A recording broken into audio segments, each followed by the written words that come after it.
very big challenge at this moment. At that time, we understand this challenge.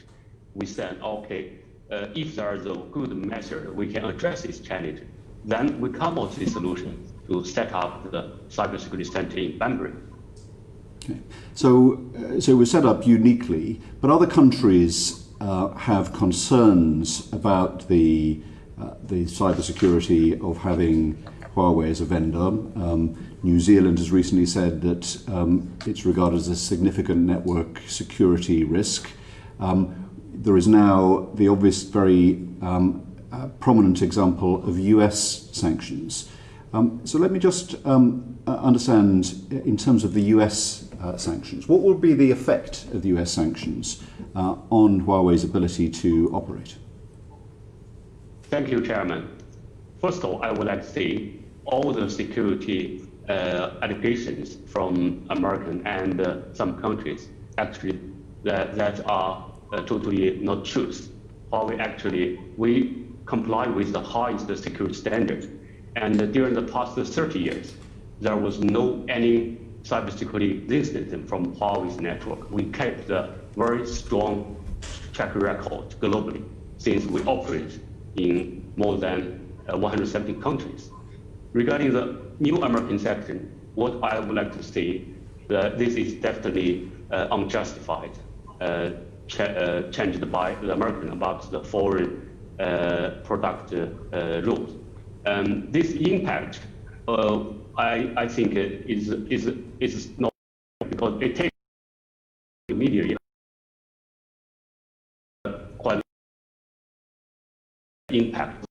It's a complicated situation. This will be related to the semiconductor industry, and we need to work with our customers and partners to evaluate the full impact. It's still too early to draw any conclusion. But what I can say is Huawei has the capability to support gigabit broadband with the 5G and the fiber solution, because we are ready to support, and we are here more than 20 years with the UK for the broadband deployment. But the sanctions are in force already, and obviously this has implications for countries and companies that rely on Huawei for their systems. So you must have an assessment. You must be able to provide, I would have thought, some advice or assurance to your customers as to what the implications are, because they will need to know now, surely. Yes, you're right, Mr. Chairman. And we have already submitted our initial assessment to our customers and to NCIC.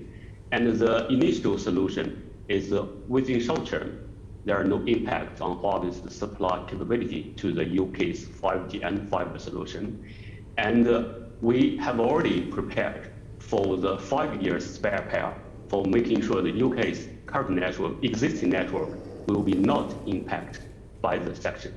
That's the short-term and current situation.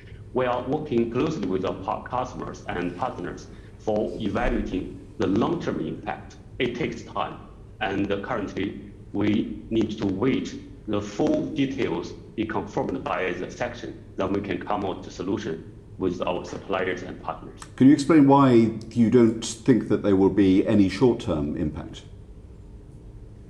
I'll just give you an example.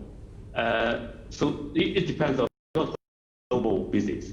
And we serve all the top telecom operators globally. And we provide a solution which we can serve more than 30 billion population globally. It's 1/3 of the population globally. And with this volume, for example, in China, this year we are going to deliver 500,000 base stations for the 5G. And in the UK, because of the volume, the UK, with the government decision on January, 35% market share for Huawei's 5G in the UK, it will be maximum 20,000 base stations deployed. So we have capacity, because the telco business is not a supermarket business. So we need to have the long-term planning. So before we sign the contract, we need to make sure we can manufacture the equipment for our customer to make sure we can provide the solution. It's not we need to store just for 1 week like a supermarket. So it's definitely planning. So that's we have the capacity to support UK's market.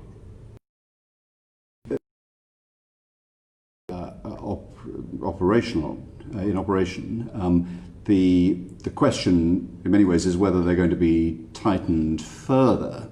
So in that event, even if you have a short-term ability to cope, what will you do in the next few weeks and months? You are right. You mentioned a very important point. As I said, so we are working very hard with our partners and to evaluate the full impact and the story for the long-term impact. So definitely, because Huawei as a business, we have already set up the business continuity management since 10 years ago. That was started from BT business. So what does it mean, the business continuity management? So all the components in Huawei solution, we don't allow there is only one source from supplier, even internal supplier.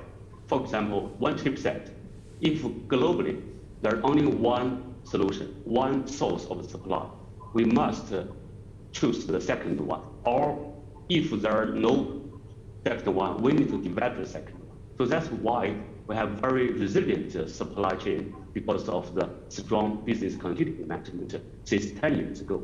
And we need to continue to enhance our business continuity management for making sure the long term we have the more resilient capability to support our global customers, which include the UK customers. It seems surprising that a company as well resourced as Huawei, and knowing that these sanctions and the prospect of them have been known for quite considerable time, that you wouldn't have more developed plans. Do you have those plans but don't want to disclose them as to what the resilience of the company would be with respect to suppliers in the medium term? Do you have those plans, or are you saying that you've yet to work them up? Dear Chairman, as I mentioned, it's a very complex situation, and we are evaluating the whole impact and working on, because the Americans are going to confirm the detailed rules by the middle of this month, and this is why we are working closely to see the details. And we are working, and if we have the plan, we definitely, because we are very transparent, we are very collaborative, we would like to show that to the UK government and our customers. Do you expect the US policy to change if the administration in the US were to change? As I said, the US change any rules definitely is unjustified. We don't know what is going on, what is going to happen from America. As a company, what we need to do is to make sure we have the resilient system to serve our customer with the best possible technologies. Have you made an assessment as to whether you expect these the sanctions regime to be permanent, or do you think it is contingent on the current administration being in office? As a company, we are not in a position to judge what American is going to do from there on. I see. Okay, let me turn to my colleagues, starting with Graham Stringer.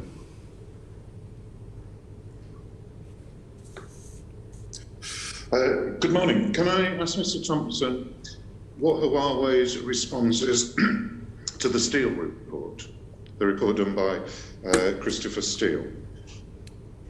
First of all, we have not seen the report. We've seen the press coverage of that report, and we refute the content of what we have seen.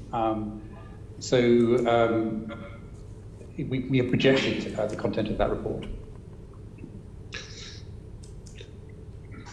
You've not seen it, but you reject the content. We rejected what we've seen in the press. Right. The basic thrust of the report. I would like to add one sentence about this, your question. And definitely we see the report actually is untruth, is totally without evidence. And we reserve the right to take any legal actions if applied once we see the full story. Right, thank you.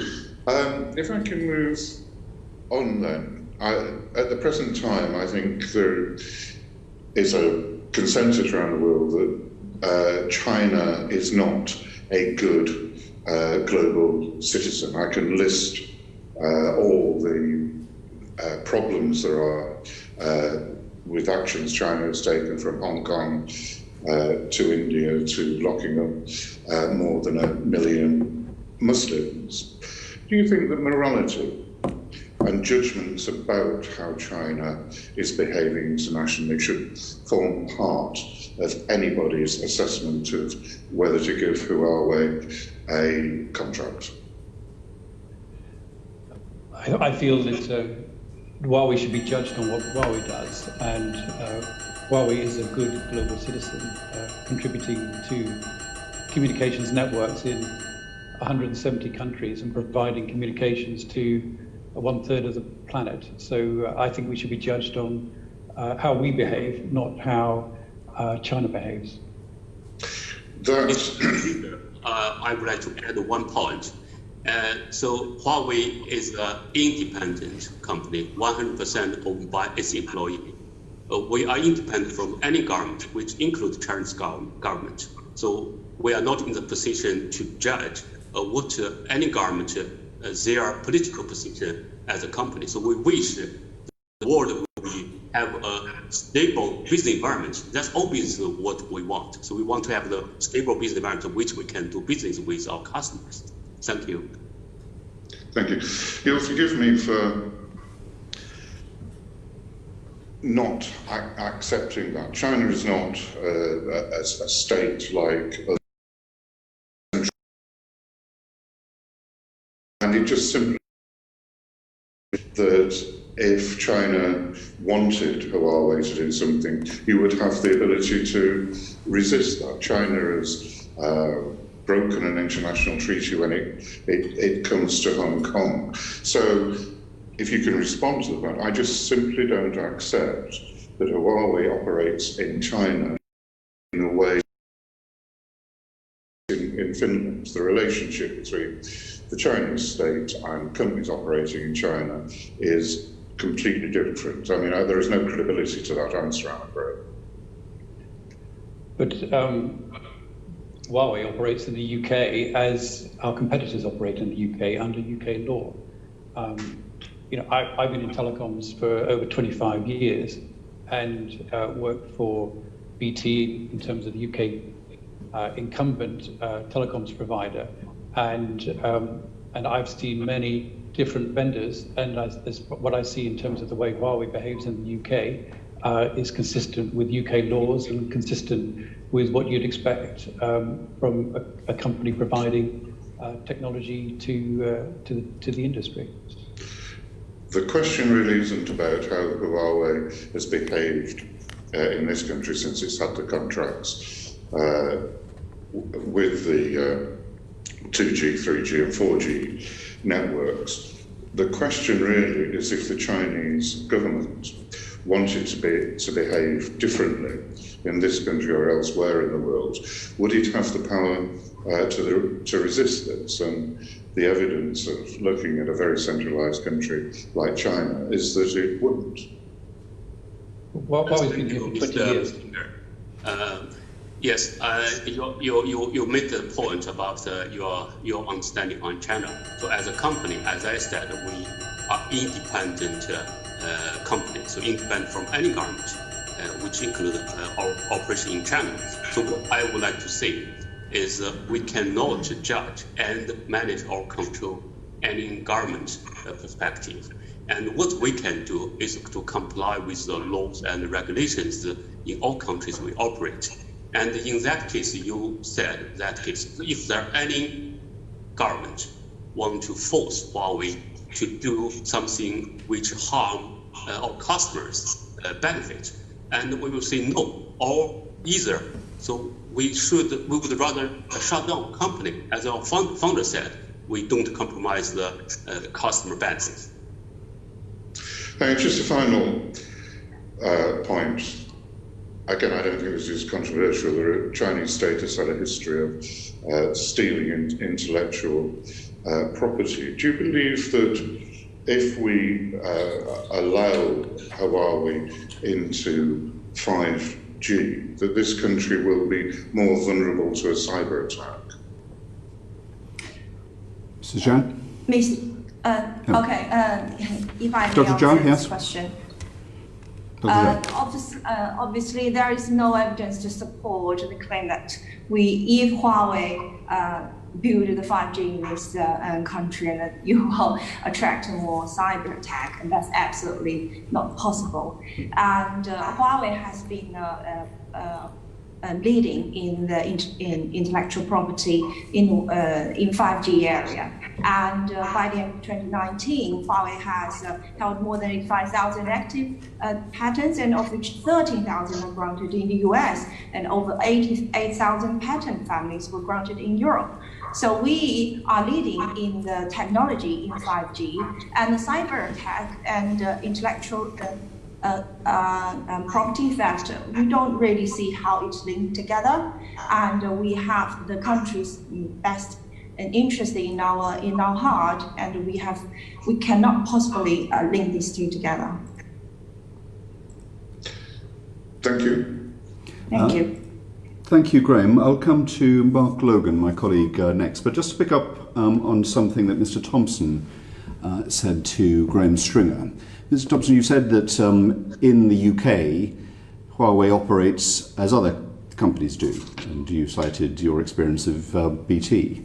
Are employees and directors of Huawei in the UK free to express their views? Yes, very much so. Yeah, I mean, we have a management team in the UK like any other UK organisation, and we are free to express our views, yes. So what's your view of the new security law in Hong Kong? Okay, I'm a telecoms executive. I've worked in telecoms all my life. My role is to enable our customers, who are the carriers, to provide communications faster and cheaper. I don't have a view. So you don't have a view? Yeah. There's a personal, you're free to, as you've just said, as any citizen in the UK would, but you don't have any view on something that's quite germane to your commercial international prospects, I would have thought. You have no view. But you've invited me here, Mr. Chairman, as a representative of Huawei. I represent the rules of different countries. But it's relevant, isn't it, Mr. Thompson, in that you have said that actually the behaviour, the way that Huawei operates conforms to the norms of the countries in which it operates, and in this country, as you said yourself, people are able to express themselves. But so you're able to give an opinion, but you don't have one, or you don't think it would be consistent with your role in Huawei to make a statement? I don't think it'd be consistent with my role in Huawei in this forum. I see. Mr. Zhang? Yes, Chairman. Do you have a view of the new security law in Hong Kong? As Jerry said, so as a company, so we are not in the position to comment on that political agenda. So as a company, what we want to do is to work with our customer for making sure the UK will have the best digital network here. As an individual, are you able to comment on that?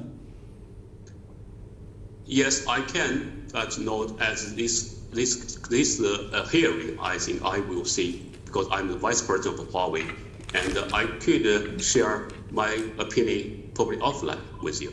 I see. Okay. Dr. Zhao?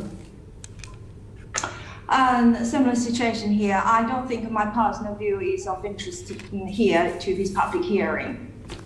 I think there'd be great interest in it, but your response is clear. Let me turn to Mark Logan. Thank you, Chair. And 张先生、姚博士和 Mr. Thompson 早上好 Good morning. Welcome to the Select Committee. My question actually is firstly just following up on what my colleague Brian was asking, and I think a better way to ask this is Western governments often make requests to local tech companies for sensitive data or intelligence sharing. Would it not make Huawei's argument and credibility easier and stronger if you confirm that there's a chance you'll provide data when asked by the Chinese or indeed any other government? I think the first thing to say is that we are a telecoms equipment provider. We don't touch customer data. We actually don't run networks. So we provide the equipment. So if you take the analogy of a house builder, we provide the plumbing. Someone else builds a house and someone else lives in the house. The plumbing is essential for the house to operate. So it's not our role to operate the network or to touch customer data. So we don't see that, but we have made it crystal clear that we would not interfere with data, even if we had the opportunity of doing so. And then, so why has the National Cybersecurity Centre in the UK determined that Huawei is actually a high-risk vendor? So Huawei arrived in the UK 20 years ago and was, we don't like the expression, by the way, as you might expect, high-risk vendor, but because we had no market share and we weren't known outside China, we were considered to be high risk at that time. Since then, we've contributed to the UK network and helped increase the bandwidth available on the fixed line by 10-fold and mobile by 26-fold, and reduced the costs by a third. In fact, we're a third cheaper than the US and 5-fold cheaper than it was 10 years ago. That's our contribution to the UK. And just finally, Mr. Zhang, if due to legislation and other constraints and advice by the NCSC, if Huawei was in the short to medium term banished from the UK networks, how much of a kind of failure or a loss would Huawei see that as not being able to access the UK market? Or is the UK not even in the top 10 or top 20 markets globally for Huawei looking to the future? Thank you, Ms. Logan. And I would like to see it from this way. Because we have been in UK for 20 years. This year is Huawei's 20 years in the UK. And we started with BT in a very early stage. So what we have done, so we have BT to build their fixed broadband since 2006. And we deployed 70,000 street cabinets in the UK. And also we started work with EE for the 4G since 2012. So we haven't done any evaluation. As you mentioned, there is more restriction from UK's government for restricting Huawei's role in the UK. But what we can see is that Huawei is a great contributor to the UK. And based on the Oxford Economics report last year, Huawei contributed to the UK's GDP with £1.7 billion in 2018. And we created direct and indirect job opportunity as 26,000 job opportunities. And also we procurement and investment in the UK between 2012 and 2018 is more than £3 billion here in the UK. So that's what we have done here. Apart from network, we invest, we procured, and we create job opportunity in the UK. We hope we have the opportunity to work with operators to enhance the UK's position for the digital broadband, which is very critical for the UK's economic recovery and for your innovation.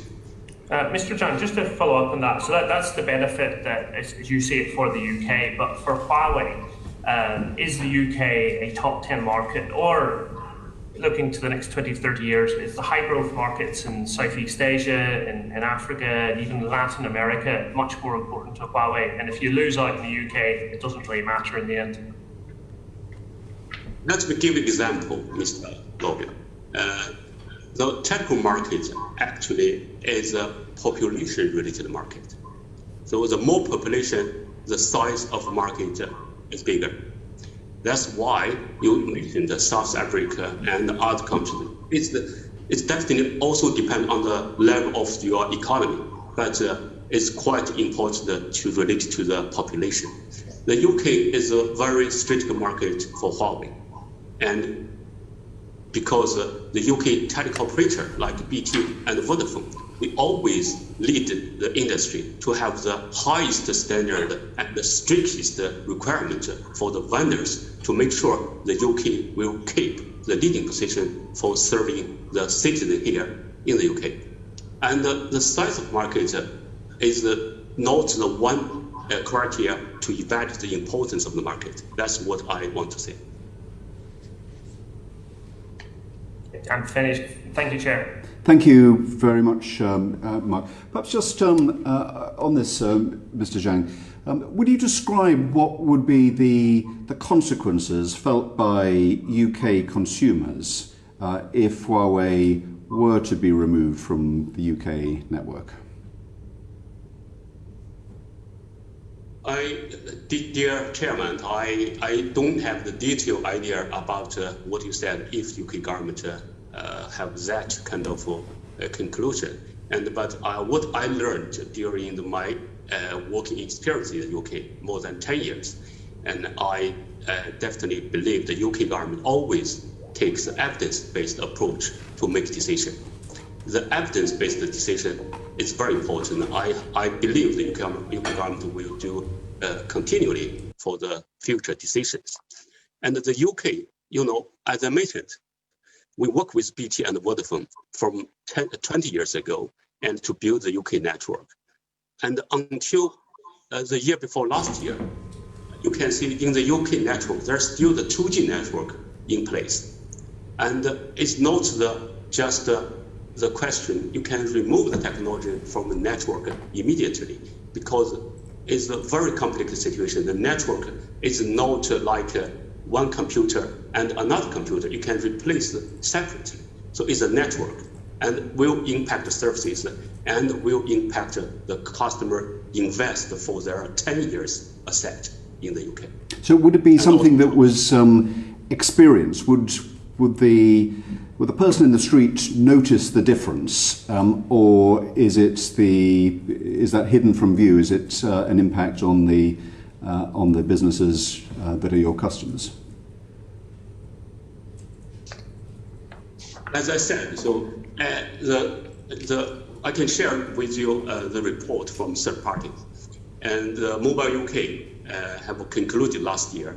So any partially or full restriction on Huawei's involvement in UK's 5G will cause the 18 to 24 months delay of the 5G deployment in the UK. And the Assembly, as another organization, they conclude, and the 1 year delay of the gigabit broadband will cause 9 billion pounds of the UK's productivity benefits. That's their view. Is that 29 billion? Is that your view as well? That was a separate report, but does that conform with your assessment? Dear Chairman, I'm not good at the economics, so I trust the third-party evaluations. Okay, thank you. I'm going to turn to my colleague Chris Clarkson and then Carol Monaghan. Thank you, Chair. I actually want to pick up on a comment that Mr. Thompson made, that Huawei is providing infrastructure rather than networks. You gave the analogy of plumbing. Really, in a more accurate sense, you're actually providing doors, in particular back doors. So I wanted you to explain for the panel the difference between the network topology with 4G and 5G, specifically how switching takes place within the network. So let me answer the question about the doors first, and then I'll ask Dr. Wenbing Yao to comment on the topology, because she is the expert on that. we are probably the most inspected company in the world, certainly as far in the UK, from its products point of view. And there is no evidence of malicious backdoors in our products, despite years of true evaluation. So I would keep to the plumbing. We provide the pipes and the plumbing. But maybe Dr. Wenbing Yao, you could talk to the architectural discussion. Yes, I'd love to. I think at the moment, and what we have seen in terms of the cybersecurity and the security level of between 4G and 5G, we think 5G can at least provide the same level and safer and more secure network, and that is defined by the international standard organization 3GPP, and that has been reiterated by 3GPP secretary many times in the media and the conferences. And obviously there are a lot of saying about backdoor, and that has already been clearly stated by the NCSC, as Jerry pointed out and Victor pointed out, that there is no evidence on the defect that the NCSC pointed out that's linked to the Chinese state interference. And the network itself, when we build the 5G network, the UK operators choose to use the so-called non-standalone architecture, which will you build the 5G together with the 4G. And so we don't see a material change in terms of cybersecurity that the 5G network will create a more cybersecurity risk than 4G. Thank you, Doctor. I just wanted to pick up on that, because in 2019, the Huawei Security Evaluation Center Oversight Board found that there were significant technical issues around Huawei's engineering processes, and that no material progress had been made in remediating some of the issues reported the previous year. So with that in light, why have you failed to make any improvements, and how genuinely secure is that network? So in 2018, Huawei announced a $2 billion investment in improving our software engineering capabilities. And we fully accept that good security is built on good software engineering. And as we move from a more hardware-defined world to a software-defined world, we as a business need to improve, as all providers need to improve their software and software engineering. That is a 5-year project, a program, and we would expect to see some material improvements probably next year. Some goodness will be coming through this year, but we would expect to see some material improvements in our software engineering next year. Well, I think you're actually drilling down on the point that I was trying to make, Mr. Thompson. A 5G network is a lot more software reliant than hardware reliant. If that software doesn't pass rigor, if it has any kind of flaws, then the network is not secure, is it? So our software is evaluated by the evaluation centre here in the UK, and it is now in the network. So we believe it is secure. Some of the older products that we are maintaining in the network, we need to continue to improve and produce patches for those. But no, we're confident in the security of our 5G network. The overall architecture actually is more secure than previous generations in itself. Can I just add one more point here, Mr. Clarkson? And I think in addition to what we have done on the software engineering transformation program, our product line has actively seek the international certificate, especially the security certificate on our product. And we have obtained the world first CE and CC and EAL4 plus certificate, and that's the first among everybody all the other vendors in the world, and that proves that our 5G RAM product is secure. And also our core product code has been evaluated by a very well-known German company. The code quality, the conclusion they give is very good. We are also one of the first pass the GSMA's and NESA's audit process to prove that our product development process satisfy the requirements, 21 requirements of the GSMA's security product development process. So I think our core product are also going through the same sort of international security certificate process exercise. So I think the concerns around Huawei product quality, it has been reported by the media, but internally Huawei, we believe our product's security is actually very good, if not better than the other vendors. Who issues those certificates? Sorry? Who issues those certificates? Who issued? Yeah, so which body issues these security certificates, these international standards? And it is very well known CC certificate, and I will tell you the society's name is a very top international well recognized security society, international society. I'll give you the full name of that organization. But all people in the cybersecurity world recognize it and accept it. Can I just add that the UK does have its own processes and its own standards, which are arguably higher than any other country, and we're committed to the process that the UK has put in place for Huawei and for improving the standards of security across the whole industry, which are different to some of the other countries in Europe. So one very last question then. Which do you place a premium on, cybersecurity or commercial viability? Cybersecurity.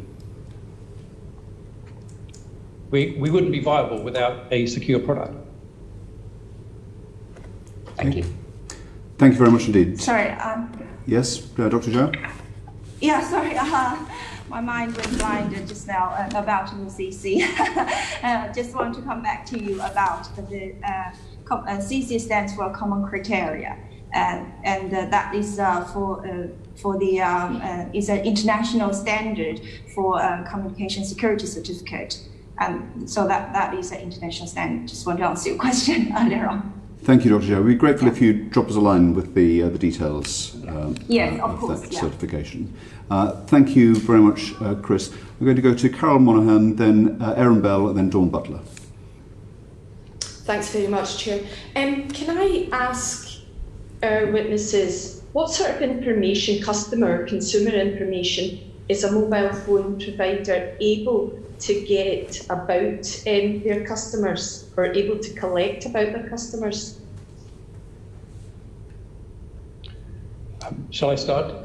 So I think we have to recognise we have two distinctive businesses here.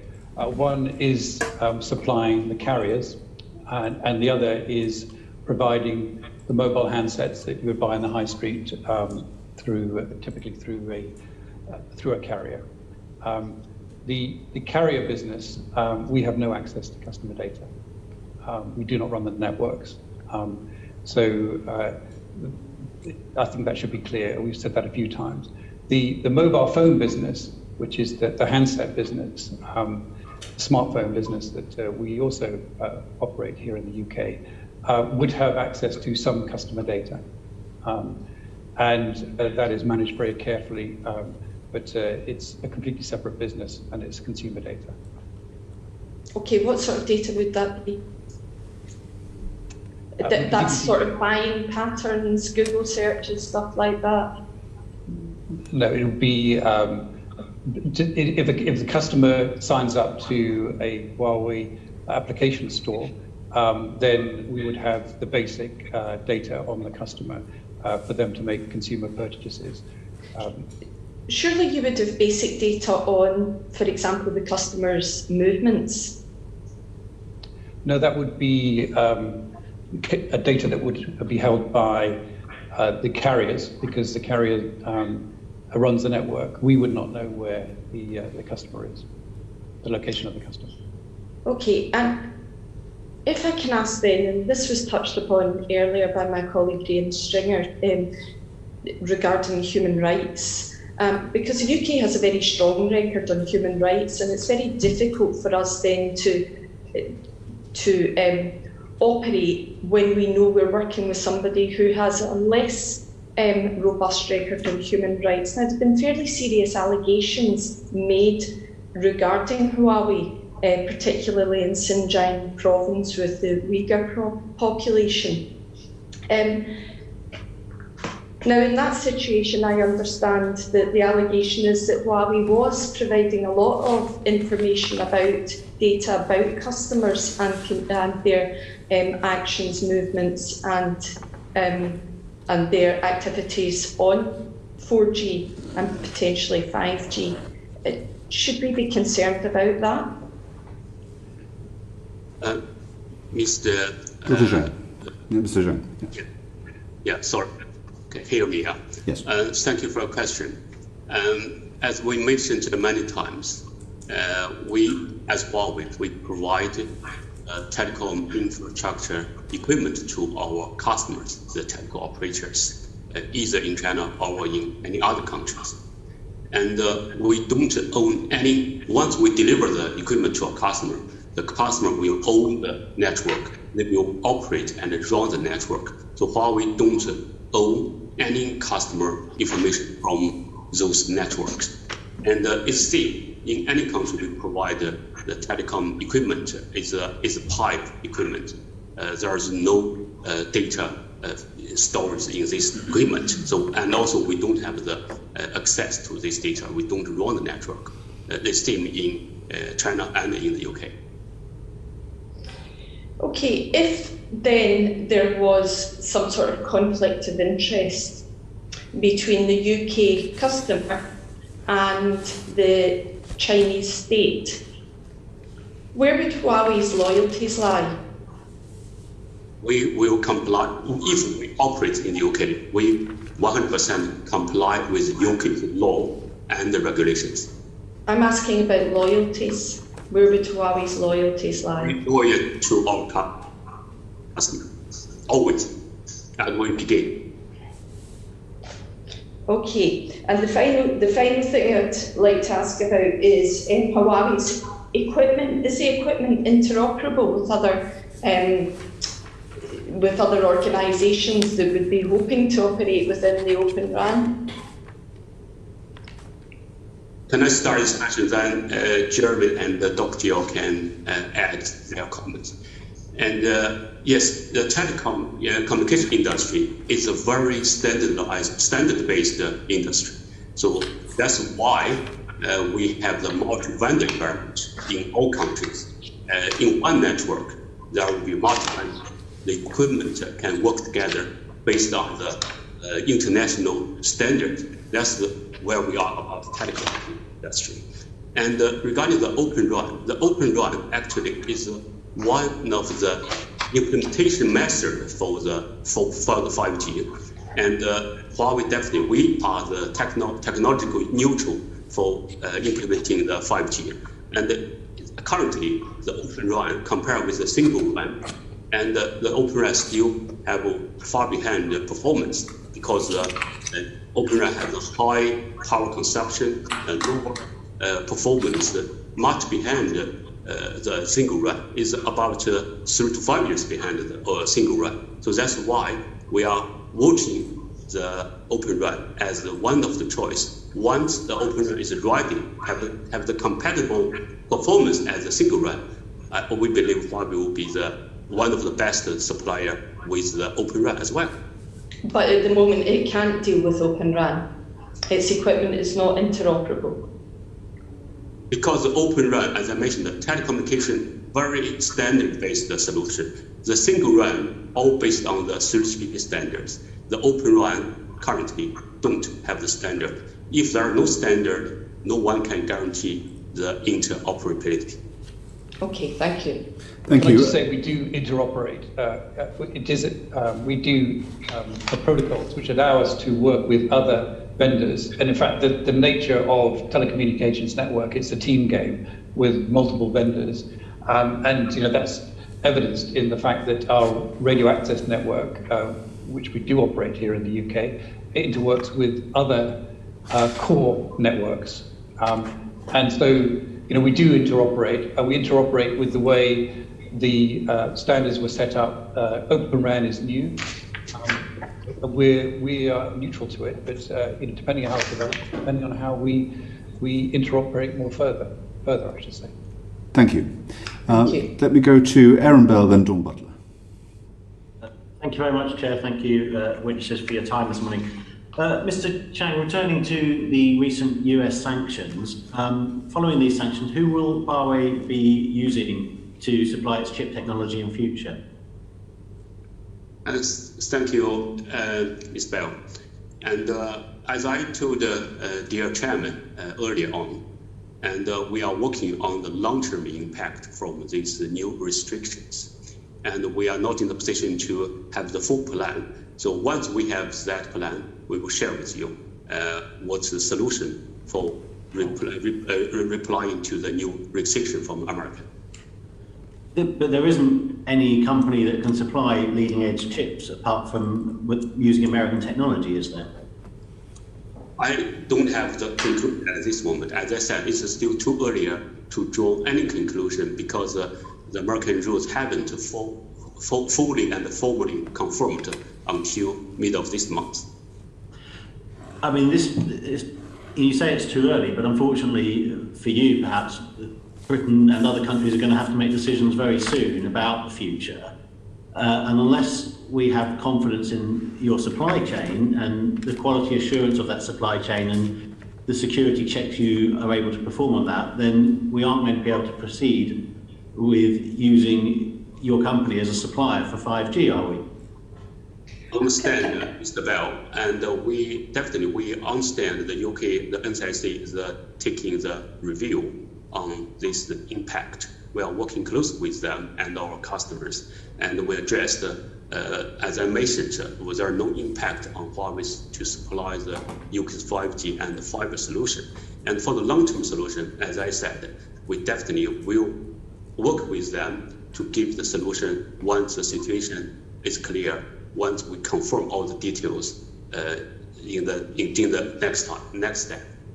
Can I add? Sorry, yeah, Dr. Yao, did you want to add? Yeah, I just want one more point. I think because the FDPR is targeting on Huawei's own chipset manufacturing, design capability, not design capability, the chipset. But company also have the capability of using the other companies' chipsets, such as Qualcomm, such as MediaTek. And in fact, I saw in the media yesterday that Qualcomm and Media's chipset, there is a market anticipation that the price of Qualcomm and MediaTek's chipset is going to go up because Huawei's high silicon chipset is supply will have some impact on that. So it's on the other hand prove that to take out Huawei from the market, and it actually have a detrimental impact on the fair competition and detrimental to the consumers' benefit. Thank you, Dr. Yeah, yes, that's the argument that was, I think, accepted in January, but I think the US sanctions fundamentally have changed that. I mean, if I can quote New Street Research, is they've said, without leading-edge chips, Huawei cannot sell competitive networking equipment, and there is no alternative to fabricators powered by US technology to manufacture such chips. Aren't these US sanctions fundamentally game-changing for you as a company, potentially worldwide if you're not able to provide a competitive product, but specifically in terms of our security concerns here in the UK? They're certainly not helpful. We were put on the entity list last May. We communicated with our customers and the UK government say, give us a few weeks and we'll work out what this means, but we feel confident that we'll find mitigations for that. After 6 months or so, we were able to confirm that mitigations are in place, and here we are 12 months later, and there has not been an interruption in supply. This, as you say, is very different. It goes to the heart of the chip design and to some of the competitive advantages that Huawei has. But we do have resilience in our supply chain. We feel confident that we will have mitigations, maybe not all the mitigations in place later on this year, but we would just ask for time to respond in the same way as we did last year, to do the analysis, to understand the supply chain, and to identify the mitigations and to share those with the UK government. So the short term, we can supply our customers. 5G is not an issue in the short term. The existing network is not an issue. We just need time to evaluate what the rules mean. And given that the rules have not even been published yet or finalised, when they are finalised, we will be able to assess what that means and come back to you as quickly as possible. Thank you. You obviously haven't got a preferred supplier sorted out then, but if you do, would you make, how will we and other countries be able to examine that supply chain in the way that we can at present, which is what's given us the confidence at the moment? If your supplier is potentially a Chinese firm, for example, how will we know, how will we be able to trust the quality assurance and the security checks at the manufacture of those chips? Sure, we really appreciate that, and the transparency in terms of who the alternatives are, and they're not just Chinese. There are European companies who are also in this space. We will be able to share those with you, but that'll take a few more weeks. Okay, and I suppose just to wrap up this section then, I mean, it has been reported, and you'll obviously have read them, that the National Cybersecurity Centre is likely to recommend that on the basis of these American sanctions, their assessment of Huawei's future viability in the UK has changed, and that Huawei products will not be secure enough. So what's your, obviously you've asked for more time, but what's your response to that if that is the conclusion that we're going to see from the NCSC? When the rules are finalised, we will have a better view in terms of their implication. Clearly we've been working on this since the draft rules were published, but we would just ask for more time. We've been here for 20 years. We've been a key contributor to the UK. We actually buy more from the UK than we sell to the UK. So the components that go into our products come from the UK. We would just ask for more time to be able to make that assessment. And if our mitigations aren't satisfactory, then fine. But there isn't a burning bridge here. We can supply our customers with their orders and support the existing network with spares. Thank you very much, Chair. Thank you very much indeed. Dawn Butler. Thank you very much, Chair. Mr. Zhang, I just wanted to go back to something you said earlier about the evaluation process and that Huawei is highly evaluated.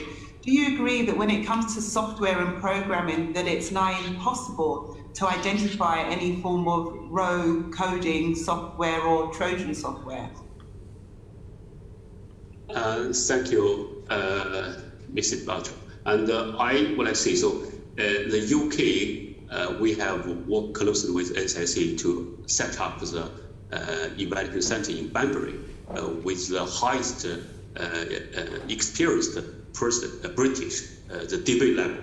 So they have already evaluated Huawei's solution during the past 10 years. And as Jeremy mentioned, so we have already started our transformation program since 2018 to invest $2 billion for improving the software capability and the architecture to address this challenge.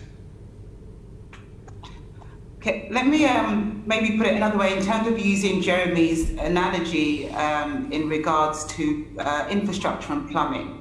Most people are just concerned with turning on the tap and getting water.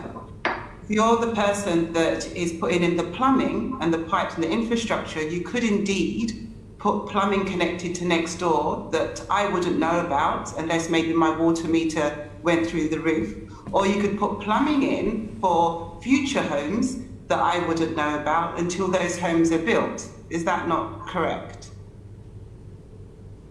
What I would say is that the UK has the best view of Huawei software and Huawei's hardware, and has confirmed that there's no evidence of Chinese malfeasance, Chinese government malfeasance.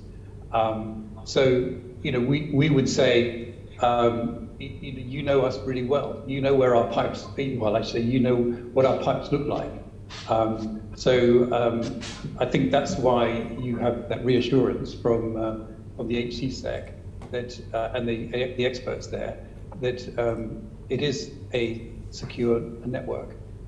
It needs to improve in terms of its software engineering. We accept that, and we've got a program to address that. But no, we are safe to do business with. Okay, and can I just ask one more question, Chair? Huawei is 99% owned by a trade union committee. Who sits on that committee and how are they chosen and selected? I'm not sure who could answer that. Mr. Zhang. I just give you a very quick update about Huawei's governance structure. So you touch this point. And as I mentioned before, Huawei is a private company, 100% owned by employees. So how many shareholders in the company?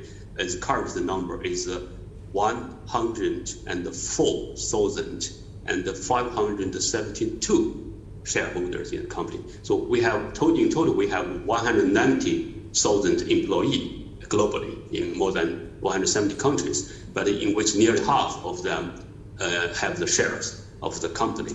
And our founder, Mr. Ren, he only has 1.04% of the shares of this company. So you mentioned the trading unit. Actually, that's just the name. The structure here is the shareholding employees have the right to vote, to have the representative commission, which consists of 115 representatives. They have the right to vote the board directors and the supervisory board in the management team. So actually, this is our structure, the ownership structure. There is no any third party or any other people who are not working in Huawei have the shares in this company. So all of the employees own the company, like 100%. 100%. Okay. Thank you very much. Thank you, Chair. Thank you very much indeed. Can I ask Mr. Thompson, are you one of these employee owners? No, I'm not. The 100 or so thousand owners are Chinese. There is a scheme for non-Chinese people who participate, but we don't have voting rights. But I have to say, there's more democracy in Huawei than any other company I've ever worked in terms of voting for the leadership team. I just unfortunately do not participate in that. And no one in the overseas operations does. Is that what outside you're China. saying? Right. No one outside China. Well, why would that be, Mrs. Zhang? There is a company law in China to say to have the limitations on the shareholders' citizenship in China. So we come out a solution for incentive in our overseas employees to have we call the TUP program, to have a similar incentive mechanism as our internal shareholder program. But not in decision making, not contributing to democracy in decision making. Not the voting in the shareholding system. I see. We're almost out of time, and I'm grateful for the time you spent with us. Just a couple of questions finally from me. Australia has been interpreted as having a de facto ban on Huawei and other Chinese suppliers. Yet, I think you yourself told the previous emanation of this committee in the previous Parliament, Mr. Zhang, that Huawei remains a major network equipment provider in Australia. Is that still the case? Mr. Chairman, and Australia. And the Australians have done their decision making not allowing Huawei to participate there. They call it the NBA program. It's National Broadband Network. I could see the exact year. It's many years ago. And since that decision, the NBA took about 10 years, haven't started and finished that program. So that's what we know from very beginning. And Australia, we still have the team there to support our customer for their existing network, 4G and 3G, as I know. Right. But that is declining and will be at some point removed. Do you expect? Is that the trajectory that's taking place in Australia? I don't have that detail.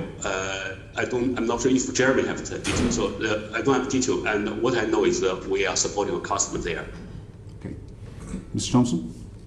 I don't have the detail on Australia, but we do have a customer base there that we support. Telecommunications infrastructure is put in typically for a decade or so, and we will support our customers in the 3G, 4G, 2G, and whatever fixed network we have in Australia. Thank you. And just finally, in terms of your knowledge of the Chinese market, what is the extent of participation by overseas vendors in China? Thank you, Chairman. And actually, the Chinese telco market is a very open market. It's free and fair competition market. And there are all the players in China, same as in the UK. And there are Huawei, there are Ericsson, there are Nokia, and other players, and also the Cisco. They all in China to build our telecommunication infrastructure in China based on the fairly commercial competition. Thank you. We've overstayed our time with you. We're very grateful for your evidence. We need to turn to our next panel, but can I thank you for giving evidence to the committee today. The committee is considering Britain's future capability in telecommunications, of which 5G is an important part. There are some imminent decisions that we know are going to be taken here. Our inquiry is for the longer term as well as the short term, and we're very grateful for the information you supplied today. Thank you very much indeed. Order. We'll suspend the committee just for a few minutes to arrange the next panel of witnesses.